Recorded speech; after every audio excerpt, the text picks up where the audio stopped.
Hola chavos, ¿cómo están? Bueno, un tema más de la materia de ecología.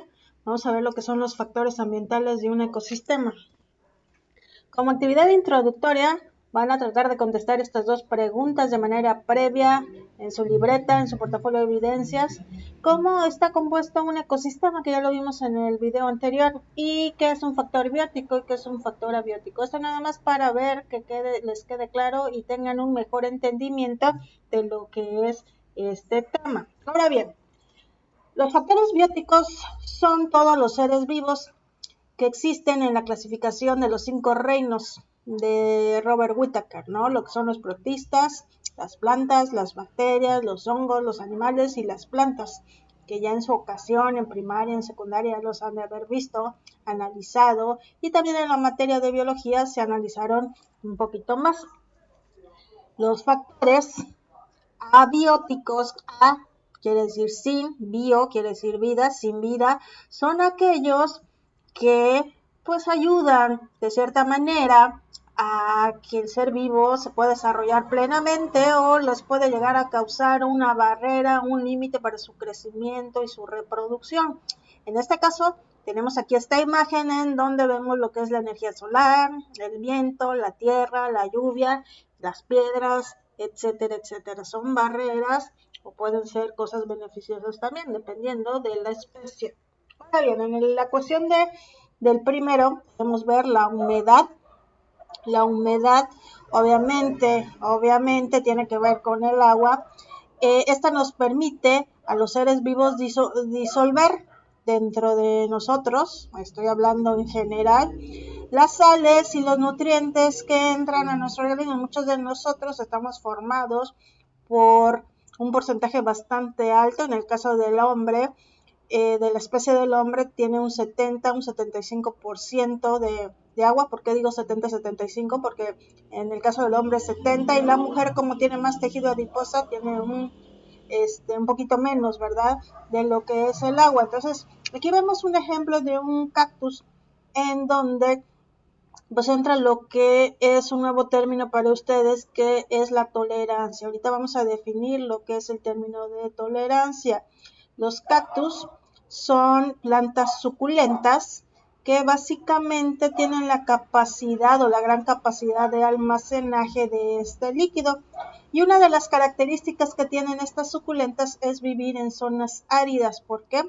Porque pueden capturar lo que es el agua y sobrevivir por mucho tiempo sin este preciado bien, ¿no? Tienen esta característica. México, quiero aprovechar comentarles que México es uno de los países que tiene una gran cantidad de cactáceas, ¿no? Entonces, ya viendo este tema. Entonces, aquí vemos una curva de tolerancia en donde, pues, si no tiene, podemos ver aquí, apreciar en el inicio de la curva, que si no tiene las características de humedad necesarias, pues no va a crecer lo que es el organismo, que en este caso organismo lo podemos definir como el cactus, y conforme se vayan dando las mejores aptitudes o mejores condiciones ambientales para su crecimiento, bueno, pues va a haber un crecimiento. Esta curva es muy parecida a esta que nos presentan en la televisión, ¿no? De lo que es el crecimiento del coronavirus, ¿no? Bueno,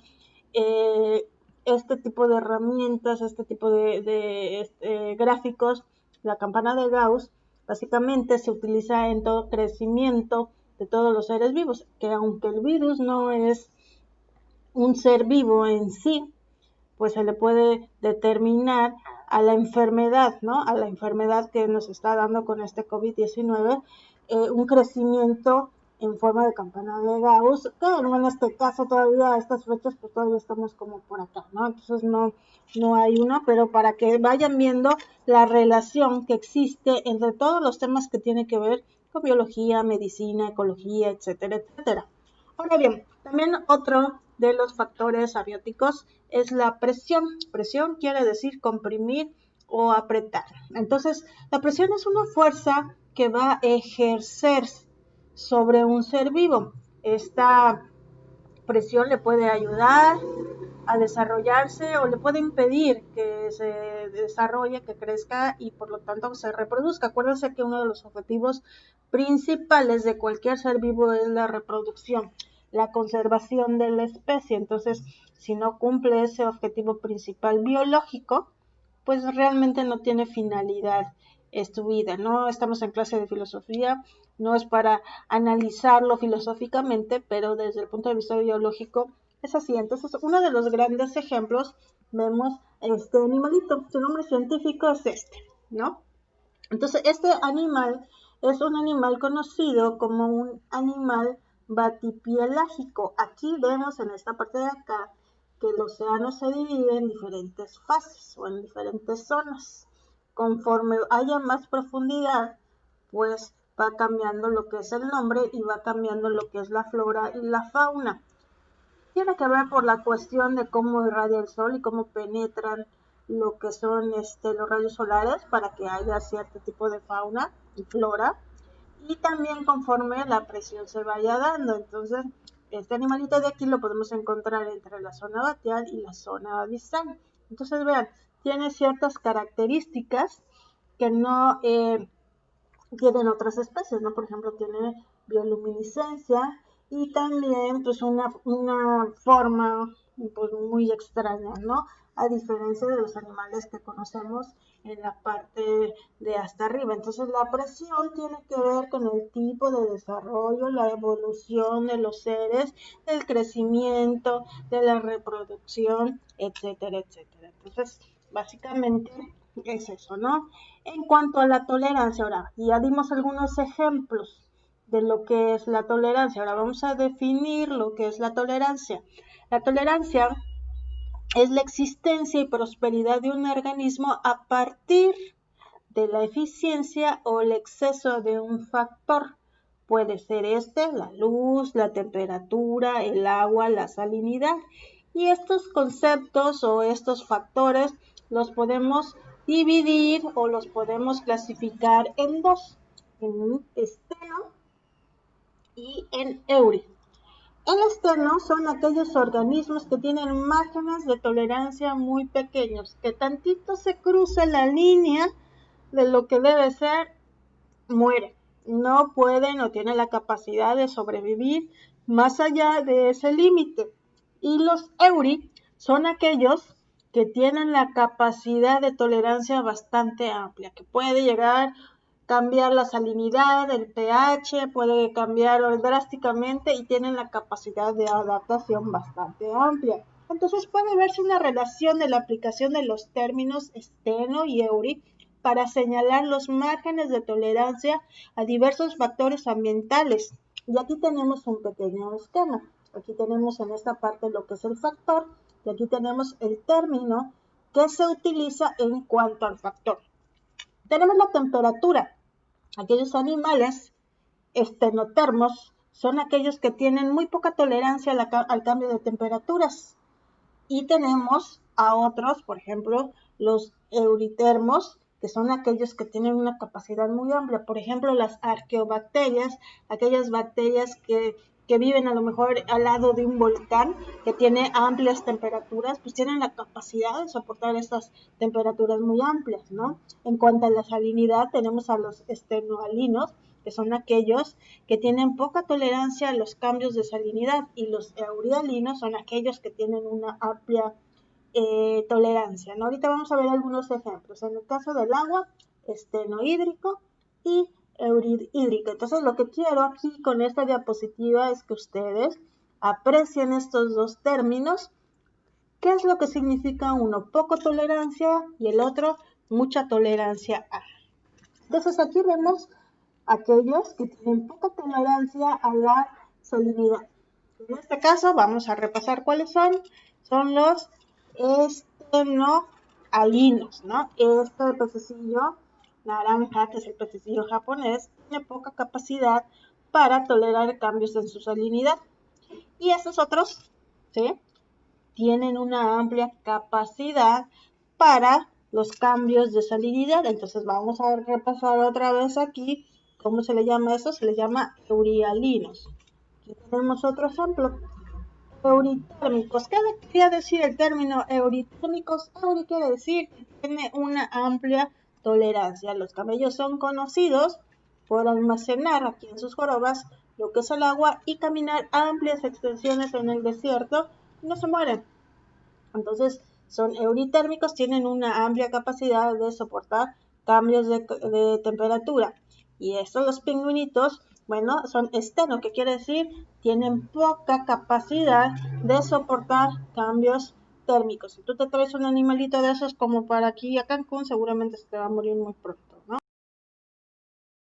Bueno, en cuanto a las adaptaciones a la temperatura, los animales tienen dos características principales: ser homeotermos o ser poiquilotermos. Aquellos homeotermos son los que tienen la capacidad de mantener temperaturas por sí mismos, ¿no? Su metabolismo les ayuda a mantener una temperatura. Por ejemplo, nosotros cuando estamos de manera normal, que no estamos enfermos, nuestra temperatura es de 36.5, ya cuando empezamos con 37, 38, 39, pues quiere decir que tenemos un agente patógeno que nos está ahí molestando, ¿no? En el caso de los animales poiquilotermos, son aquellos que necesitan de luz solar para mantener su energía. Uno de los clásicos ejemplos son las serpientes o cualquier reptil. Si tú quieres, por ejemplo, matar a un reptil, lo peor que puedes hacer es cortarle la cabeza, porque una vez que le cortas la cabeza puede durar hasta 15 minutos ahí con actividad cerebral. Pero, por ejemplo, en el caso de los museos de ciencias, científicos, biológicos, cuando quieren sacrificar a un animal para una colección biológica, los meten en el refrigerador, porque como son animales que no pueden mantener su temperatura, los meten al refrigerador y mueren rápidamente. Entonces, aquellos que no pueden mantener su temperatura se les conoce poiquilotermos. Ahora bien, los homeotermos a bajas temperaturas en invierno desarrollan un proceso que se llama invernación. Por ejemplo, los osos, ¿no? Cuando es en invierno se van, se meten en una cueva y duermen todo el invierno. En el caso de cuando hay muchas altas temperaturas, lo que realizan es la estivación. ¿Qué es la estivación? Básicamente es alejarse de lo que son las temperaturas altas, se esconden debajo de, no sé, de alguna cueva o algo, tratando de evitar la deshidratación. En el caso de los animales poiquilotermos, a bajas temperaturas hibernan, hacen el proceso contrario, ¿no? Se esconden y duermen para evitar la quema de calorías, de las pocas calorías que ingirieron antes de lo que es el invierno. Y a altas temperaturas también lo que hacen es estivar. Entonces aquí lo que me interesaba de esto es que ustedes aprendieran estos dos términos, lo que es invernar y lo que es estivar. Entonces es un proceso parecido.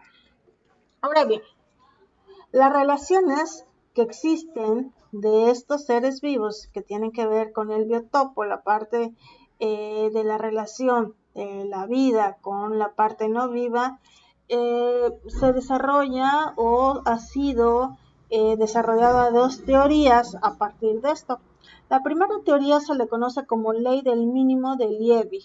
Aquí nos dice que la distribución de una especie viene determinada por el factor ambiental para que el organismo tenga un rango de adaptabilidad o control más estrecho. Entonces, nos habla acerca de un factor limitante. Otra ley que se da a partir de la tolerancia al medio ambiente es la ley de tolerancia de Shelford, que nos dice que todos los seres vivos presentan ante los distintos factores ambientales unos límites entre los que puede vivir tanto superiores como inferiores, entre los cuales se sitúa su óptimo ecológico. Este es el límite de tolerancia, y si podemos analizar tanto el factor limitante como el límite de tolerancia de cualquier ser vivo, pues es lo que le va a ayudar a tener una curva de nacimiento, de crecimiento, o al contrario, no una curva en donde se vaya viendo lo que es su extinción. Por eso también es muy importante definir el cambio ambiental y calentamiento global, que pues está afectando lo que es la tolerancia de muchas especies, ¿no? Ya la temperatura está muy amplia, está muy fuerte, y por lo tanto pues hay especies que ya se están extinguiendo por esto, ¿no? Porque no tienen tolerancia a ciertos factores ambientales que les está perjudicando tanto al crecimiento como a su desarrollo. Ahora bien, ya como actividad de cierre en este tema, ustedes ya tomaron apuntes de lo que se explicó, que realmente no fue mucho, fueron unos términos bastante escuetos. Van a investigar en internet algunas especies de estos factores, ¿no? Por ejemplo, tenemos aquí el término estenoalino. ¿Qué animales, qué plantas conocen con estas características, ¿no? Ya di algunos ejemplos aquí en este video. Euritermo, ¿qué animales conocen con estas características? Poikilotermo, ¿qué animales conocen con estas características? Homeotermo, ¿qué animales conocen con estas características? Estenohídrico, etcétera, etcétera. Entonces, ustedes pueden poner tanto el nombre común, pero sería más viable o más enriquecedor que ustedes buscaran el nombre científico de este animal, porque pues estamos en una clase de ciencias. Ok, chavos, pues esto es el término de este tema. Nos vemos. Bye.